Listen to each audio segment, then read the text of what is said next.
સમાચાર હવે કચ્છથી મળી રહ્યા છે, જ્યાં બોરવેલમાં યુવતી પડી છે। સમાચાર કચ્છથી આપને જણાવી દઈએ, જ્યાં બોરવેલમાં યુવતી પડી છે। ભુજના કંડરાઈ ગામની આ ઘટના છે। 500 ફૂટ ઊંડા બોરવેલમાં યુવતી પડતા તંત્ર દોડધામમાં લાગ્યું છે।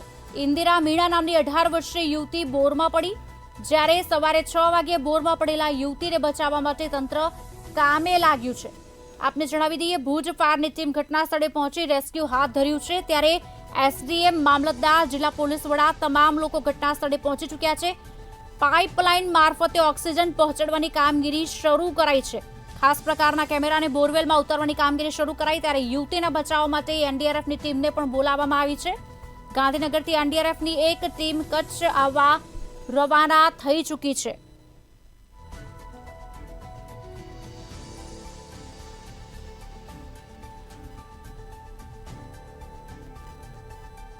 સવારે 6 વાગ્યે બોરમાં પડી હતી યુવતી, જેને બચાવવા તંત્ર કામે લાગ્યું।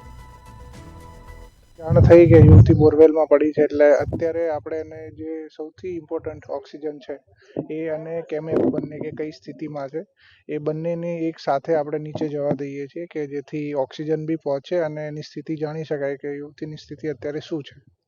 ગાંધીનગરથી કોઈ ટીમની મદદ જી, ગાંધીનગરથી એનડીઆરએફની ટીમને આપણે જાણ કરી હતી અને એ લોકો 1 કલાક પહેલા નીકળી ગયા છે। કઈ રીતે સાહેબ બનાવ સામે આવ્યો છે અને કેટલા ફૂટ ઊંડામાં બોરવેલ? પરિવાર સાથે વાત થઈ તો એ પ્રમાણે એમનું એવું કહેવું છે કે સવારે 6 વાગ્યાના ભાગમાં બચાવની બૂમ થઈ, એના પછી એ લોકો જોવા આવ્યા ત્યારે એમને એવું લાગે છે કે યુવતી અંદર છે, અને એના પછી આ લોકોએ જાણ કરી અને એના પછી અત્યારે આપણે કેમેરો ને બધું નાખીએ છીએ। સવારે જોવાની ટ્રાય કરી પણ ધુમ્મસ બહુ હતું, એટલે કેમેરામાં વ્યવસ્થિત ક્લિયર રિઝલ્ટ નહોતું। ફરી શું નામ છે આપનું? બનાવ કેટલા વાગે બન્યું હતું? તમારું શું થાય છે? મારી બેન થાય છે। શું નામ છે બેનનું નામ ઇન્દ્રા।